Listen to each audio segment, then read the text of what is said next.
how are you all?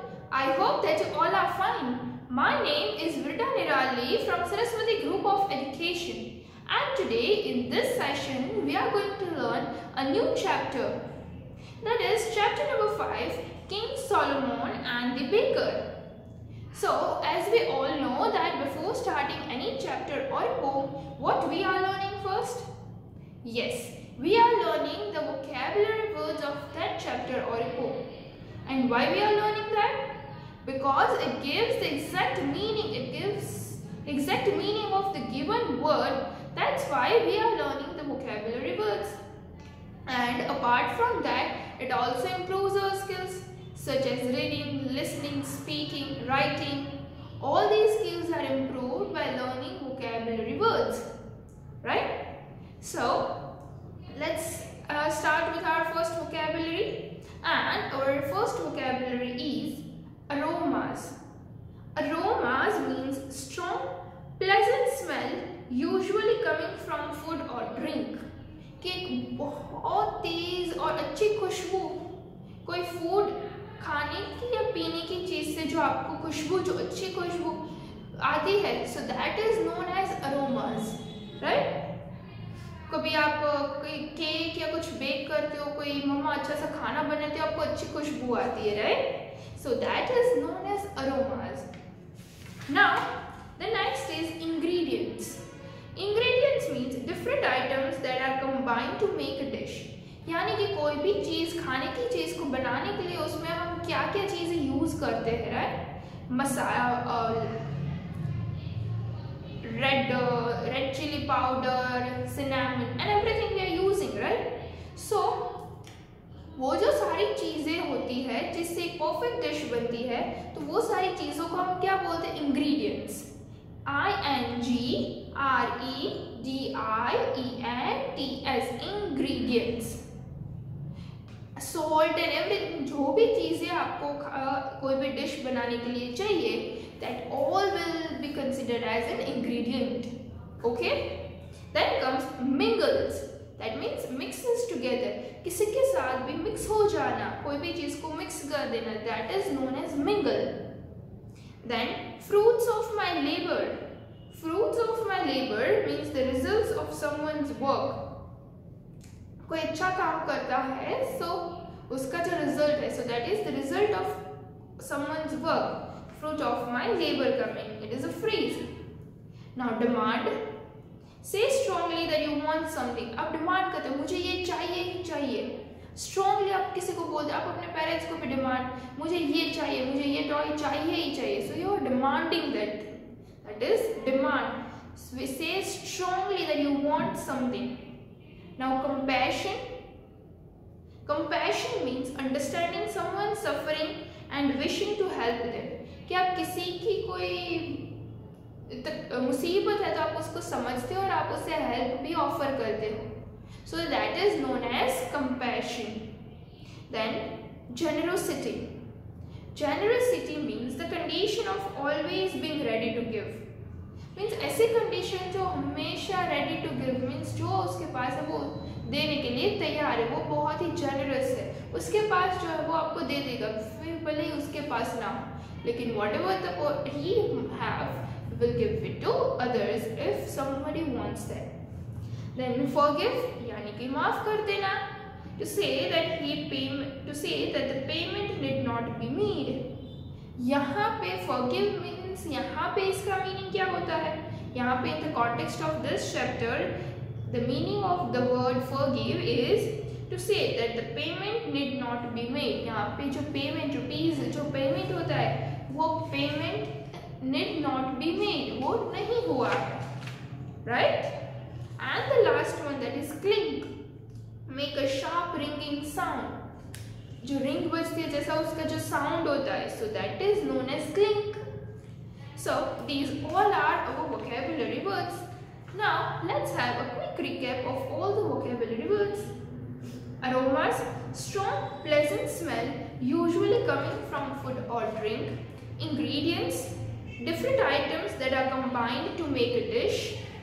Mingles, mixes together. Fruits of my labor, the results of someone's work. Demand, say strongly that you want something. Compassion, understanding someone's suffering and wishing to help them.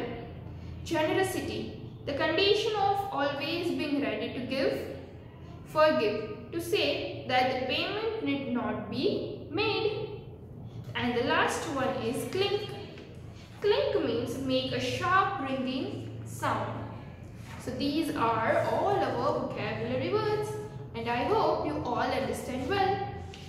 So now let us start with our chapter explanation. But before that, let's have a brief introduction of the chapter, that what the chapter is exactly about. So the play, ये जो एक है वो एक drama जैसा है, play है, right? So the play is about king Solomon's sense of justice, कि ये जो है वो किंग सोलोमन, एक किंग है जिसके नाम सोलोमन है, वो अपना वो जस्टिस यानी कि वो कैसे न्याय देता है उसके बारे में, सच का साथ देता है या कैसे न्याय देता है, राइट?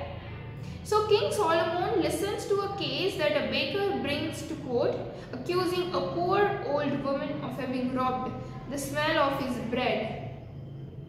यानी कि एक किंग सोलोमन एक ऐसा केस सॉल्व करता है जो बेकर यानी कि जो बेकरी आइटम्स जो है वो ब्रेड्स एंड वो सब कुछ बनाता है, उसे हम बेकर बोलते हैं। तो जो बेकर उसके कोर्ट में जो केस लाता है कि क्या कि एक पुअर ओल्ड वुमन है, उसने रॉब्ड, दैट मीन्स कि रॉब्ड यानी कि उसने जो सारी जो उसकी चीज़ें अनलॉफुली यानी कि किसी परमिशन के बिना वो चीज़ को ले लेना, without permission we are taking that thing, so unlawfully the smell of his bread, उसने उसकी ब्रेड की स्मेल ले ली, ऐसा बोल रहा है। In the end king Solomon says that the woman shall pay with the sound of her coins, कि woman कैसे पे करेगी ये स्मेल को, कि with the sound of a coins, कि कॉइन्स के साउंड, कॉइन्स से, of the bakers bread. The greedy baker is taught a lesson, अब ये ग्रीडी बेकर को अपना लेसन भी मिल गया, कैसे मिलता है सबक उसे, now let us see that thing, okay? So ये पहला सीन है, a baker is in his shop, कि जो बेकर है वो अपनी शॉप में है। A poor hungry old woman is passing by the baker shop, she smells the aromas that are coming from inside, कि जब ये कभी हम बेकरी की जो शॉप होती है, राइट, उसके पास से निकलते तो हमें अच्छी खुशबू आती है, right, we smell it so good, cookies और उसके, ऐसे ही एक पुअर वुमन, और उसे बहुत भूख लगी हुई थी, हंग्री ओल्ड वुमन थी, बहुत ही ओल्ड एज की थी, वो वहाँ से बेकर्स की शॉप के पास से निकलती है, and she smells the aromas, और उससे वहाँ शॉप से जब उसके पास जब निकलती है तो उसे बहुत ही अच्छी खुशबू आती है from the shop. So the old woman क्या बोलती है, how wonderful the smell of freshly baked bread, कि वाह ये कितनी स्मेल जो है कितनी वंडरफुल है, कि जो ये ब्रेड अभी फ्रेश जो ब्रेड बनी है उसकी। Wish I had the money to buy some, कि काश मेरे पास पैसे होते तो मैं ये ब्रेड को परचेज कर सकती। The old lady sighs and then begins to walk, वो एक लंबी सांस लेके वो फिर अपना मन बना लेती है और फिर वहाँ से आगे बढ़ जाती है। But the baker who has seen the old woman comes running, लेकिन जो बेकर ने वो ओल्ड वुमन को भागते हुए देखा out of his shop and stops her, comes running यानी कि उसने ओल्ड वुमन को देखा तो वो भागते हुए अपनी शॉप से बाहर निकला और वो ओल्ड वुमन जो थी उसे रोका और उसे स्टॉप किया कि रुको मुझे कुछ कहना है। और बेकर क्या बोलता है, स्टॉप राइट देयर, वहीं पे रुक जाओ old woman. So I so what you just did, कि मैंने देखा कि तुमने अभी क्या किया, लेकिन ओल्ड वुमन ने तो कुछ नहीं किया था, उसने तो सिर्फ देख के अपना मन बना लेता और स्माइल की थी, राइट। थीफ थीफ थीफ तो क्या बोलता है, चोर चोर, वो ये ओल्ड वुमन को चोर बोलता है। The baker shouts loudly and the old woman is taken by surprise, कि ये जो बेकर था वो जोर जोर से चिल्लाने लगता है चोर चोर, और ये ओल्ड वुमन तो सरप्राइज हो जाती है, मैंने तो कुछ नहीं किया तो फिर ये क्यों चिल्ला रहा है, वो सरप्राइज हो जाती है। सो ओल्ड वुमन बोलता है कि why do you call me thief sir, कि मुझे आप चोर क्यों बोल रहे हो। thief यानी कि चोर। I have stolen nothing from you कि मैंने तो कुछ नहीं चुराया है आपसे। So baker shouts angrily, गुस्से में जोर से चिल्लाता है, क्या? Oh yes, you did, कि तुमने चोरी की है। You enjoyed the smell of my bread, कि तुमने जो मेरी ब्रेड थी उसकी स्मेल ली है। तो स्मेल तो आप ऐसा थोड़ी ना स्मेल नहीं ले सकते, अब यू जस्ट ब्रीथ, तो उसके साथ ही स्मेल आ जाती है ना। तो उसमें तो किसी का नहीं, ऐसा तो नहीं होता कि आपने चोरी की है। सो यहाँ पे ये जो बेकर है वो ऐसा बोलते हैं कि तुमने मेरी ब्रेड की स्मेल चोरी कर ली। If I had bought the bread from you, I would have paid. तो अगर मैंने तुमसे ब्रेड परचेज की होती तो मैंने उसके पैसे दिए होते। But I have only a few coins, कि मेरे पास अभी थोड़े ही पैसे हैं। So I merrily enjoyed the smell of your bread while passing. So मैंने सिर्फ उसकी स्मेल एंजॉय की, मैंने कुछ चुराया नहीं है। अगर मेरे पास पैसे होते तो मुझे ये परचेज करना ही था, अभी मेरे पास उतने पैसे नहीं है, तो मैंने सिर्फ ये स्मेल लेके उसे एंजॉय करके मैं आगे चली गई। सो बेकर क्या बोलता है? So you do admit to smelling my bread, कि तुम एडमिट यानी कि कबूल कर रहे हो कि तुमने मेरी ब्रेड को स्मेल किया। I work hard to make those breads, कि मैं कितना वर्क हार्ड करती हूँ ये ब्रेड को बनाने के लिए। I wake up early morning, fetch the firewood, get the best ingredients and mix them together to make the finest breads, कि मैं सुबह जल्दी उठ जाता हूँ, फिर ये फायरवुड यानी कि चूल्हा होता है राइट, उसे जलाने के लिए आई फायरवुड देन बेस्ट सारे इंग्रेडिएंट्स को मिक्स करके एक अच्छी सी ब्रेड बनाता हूँ। Without my work there would have been no smell, अगर मैं ये काम नहीं करता तो ये स्मेल ही नहीं आती। And that is why you should pay me for what you enjoy, और इसीलिए तुम्हें मुझे पे करना पड़ेगा क्योंकि तुमने ये स्मेल किया। आपने कभी ऐसा सुना है कि आप जब कोई भी चीज को स्मेल करते तो उसके लिए पैसे देने पड़ते? आप अगर गार्डन से या कोई रोज की जो शॉप, फ्लावर्स की शॉप होती है उसके पास से निकलते हो तो आपको फ्लावर्स की जो स्मेल आती है, सिर्फ आप स्मेल करते हो, तो क्या उसके पैसे आप देते हो? नो। तो यहाँ पे तो ये ऐसा बोल रहा है कि आपको मुझे स्मेल करने के पैसे देने पड़ेंगे। तो अब देखो आगे क्या होता है। Old women, young sir, you work not to make the smell, कि तुम काम करते हो लेकिन स्मेल के लिए नहीं, but to make the bread, but लेकिन ब्रेड बनाने के लिए काम करते हो, स्मेल के लिए नहीं। The smell comes on its own, और ये स्मेल है वो तो उसके अपने आप ही आ जाती है। And mingles with the air freely, और वो हवा में फैल जाती है। For that how can you expect me to pay, और उसके लिए तुम मुझसे ऐसा क्यों बोल रहे हो कि तुम्हें पे करना पड़ेगा? सो बेकर अब क्या बोलते हैं, इनफ ऑफ दिस आर्ग्यूमेंट, ये बहुत हो गया, तुम अब बस बहस मत करो मेरे साथ। You stop to smell my bread, कि तुम मेरी ब्रेड को स्मेल करने के लिए ही रुकी थी। And you enjoyed the fruits of my labour, और तुम मेरे काम, मैंने जो इतनी मेहनत से काम किया है तुम उसे एंजॉय कर रही थी। And therefore you should pay, और उसके लिए तुम्हें पे करना पड़ेगा। If you do not I will take you to court, अगर तुम ऐसा नहीं करोगी तो मैं तुम्हें कोर्ट तक ले जाऊंगा, इतना कोर्ट तक ले जाऊंगा। यहाँ पे ये पहला सीन हमारा खत्म होता है। अब आता है सीन नंबर 2, और सीन नंबर 2 क्या है? At the court of Kings Solomon, कि किंग सोलोमन के कोर्ट में ये बेकर जाता है, और वहां पे अब क्या होता है, let us see that. The baker presents his story to the king, और ये बेकर अपनी स्टोरी किंग के सामने रखता है। सो बेकर अब क्या बोलता है? O king, this old woman enjoyed the wonderful smell of my bread, कि ओ किंग, कि ये वुमन जो ओल्ड वुमन है उसने मेरी ब्रेड की वंडरफुल स्मेल जो थी वो उसने स्मेल किया, बट रिफ्यूजेस टू पे मी फॉर इट, लेकिन वो मुझे पे करने के लिए मना कर रही है। The law says that one must pay for what one has enjoyed, और कानून यानी कि जो लॉ है, कानून के हिसाब से अगर हम देखें तो कोई किसी भी चीज को एंजॉय करता है तो उसके लिए उसे पे करना पड़ता है। आई demand that I be paid, और मैंने वैसा ही किया, मैंने डिमांड किया कि मुझे पैसे दो, मुझे पे करो। किंग सोलोमन अब वो ओल्ड वुमन से क्या कहता है? Is the baker telling the truth, कि क्या जो बेकर है वो सच बोल रहा है? तो ओल्ड वुमन क्या कहते हैं, यस किंग सोलोमन, कि हाँ ही स्पीक्स ट्रू, कि वो सच बोल रहा है। I was hungry and the smell was so good, कि मुझे बहुत भूख लगी थी और ये इसकी स्मेल थी वो बहुत ही अच्छी थी। That I could not stop myself, मैं अपने आप को रोक ही नहीं पाई।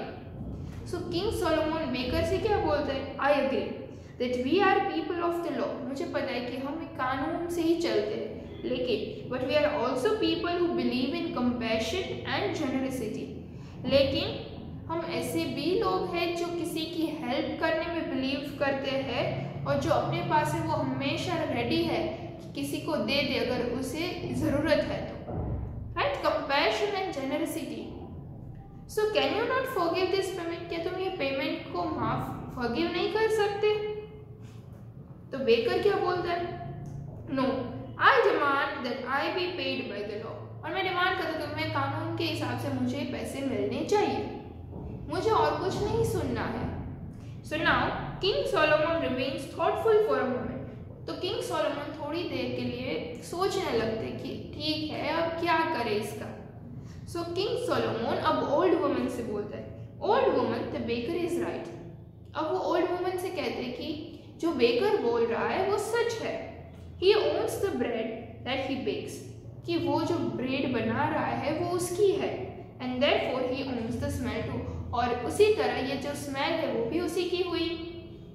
So if you except for having enjoyed the smell, क्या तुम ये एक्सेप्ट करती हो कि तुमने ये स्मेल जो है वो एंजॉय की है, right, of the bread, then you must pay for it, तो फिर तुम्हें इसके लिए पे करना पड़ेगा। So that is the law and I am man of justice, और यही हमारा कानून है, लॉ है, और यही मेरा न्याय जस्टिस है सभी के लिए। Do you have any money with you, कि क्या तुम्हारे पास थोड़ी भी पैसे हैं? तो ओल्ड वुमन क्या बोलती है, आई have only these 4 coins with me, कि मेरे पास सिर्फ ये 4 कॉइन्स ही है। किंग को ये 4 कॉइन्स दिखाती है। नाउ किंग सोलोमन क्या बोलते हैं, very well, okay good, shake them so that everyone hears the sound they make clearly, baker listen well, कि तुम अच्छे से वो कॉइन्स को शेक करो, राइट, क्योंकि उसकी जो आवाज़ है, कॉइन्स की जो आवाज़ आती है, तो वो आवाज़ बेकर को सुनाई दे और सारे लोगों को सुनाई दे, राइट, तो इसीलिए वो साउंड प्रोड्यूस करने के लिए बोलते हैं। So old woman shakes the coin in a hand, तो ओल्ड वुमन अपने हाथ में जो कॉइन्स थे वो उसके लिए कैसे शेक करती है, राइट, और उसकी साउंड उसे आती है। नाउ किंग सोलोमन क्या बोलते हैं, baker did you hear the sound of this poor woman's old coins, कि उसे वो बेकर को बोलते हैं कि क्या तुमने ये कॉइन की आवाज़ सुनी? तो बेकर नोज, वो अपना सिर हिलाते हुए बोलता है हाँ, well and you have been paid, ठीक है तो देखो तुम्हें अपने पैसे मिल गए। तो बेकर कंफ्यूज हो जाता है कि आई डू नॉट अंडरस्टैंड, कि मुझे कुछ समझ नहीं आया इसे। तो किंग सोलोमन क्या बोलते हैं, for the smell of your bread the woman has paid with the sound of a coins, कि स्मेल की जगह उसने स्मेल किया, तो यहाँ पे वुमन ने सिर्फ कॉइन की आवाज़ निकाल के तुम्हें दे दिया। सो हुआ ना टिट फॉर टैट जैसा, कि तुम जैसा करोगे वैसे ही तुम्हें सामने मिलेगा। So now be off and do not trouble me again, और नाउ अब यहाँ से जाओ और मुझे अब परेशान मत करना ऐसी चीज़ों के लिए। So this is the story कि कैसे किंग ने उसे सबक सिखाया कि वो स्मेल जैसी बात पे, स्मेल तो कोई भी कर सकता है, तो ऐसी बात पे वो कोर्ट में जा सकता है और कंप्लेन कर सकता है ये पुअर ओल्ड वुमेन के लिए जो बहुत ही भूखी थी, और उससे पैसे मांग सकते हैं just of having the smell of the bread. तो यहाँ पे किंग ने क्या ट्रिक सोची, तो वो ट्रिक क्या थी कि किंग बोलता है कि चलो वो कॉइन की तुम आवाज़ निकालो, और ऐसी आवाज़ निकाल के क्या बोला कि देखो तुम्हें तुम्हारे पैसे मिल गए, तुमने कॉइन्स की आवाज़ सुन ली, राइट, तो जो जैसा करेगा उसे सामने वैसा ही होगा। So this is the short play of the king Solomon and the baker. I hope that you all understand the chapter well. So now let's have a quick recap of the chapter with the help of the video. King Solomon and the Baker. A poor hungry woman was once passing by the baker's shop. She loved the smell of the freshly baked bread and wished she had money to buy them. She sighed and was about to walk away when the baker came running out of the shop to stop her. The baker accused the old lady of smelling his bread and not paying for it. The woman was shocked and said that she had not stolen any food but merely smelled the bread. After a long argument, the baker wasn't convinced and he decided to take the woman to court. The baker and the old lady reached the court and the baker narrated the incident to the king. The king asked the baker if he could forgive her from a belief in compassion and generosity. The baker refused to forgive her and demanded the money. King Solomon thought for a moment and decided to teach him a lesson. He asked the woman to take out her coins and shake them so that everyone could hear the sound clearly. He then told the baker that for smelling his bread, the woman had paid him back by the sound of her coins. He then asked both of them to leave. The woman got her justice and went back home. Okay, so I hope that you have seen the video and you have recalled the story. So this is all about today's session and I hope you all enjoyed this session. And with this, I am going to send you the worksheet which you are supposed to solve it in your book. And still, if you have any doubt, then first of all just go through the video, or still if you don't understand, then you can ask me or else you can ask in the comment section also. So this is all about today's session. I hope you all enjoyed this session well. So now until we meet again in the next session, till then, bye everyone, thank you and take good care of yourself.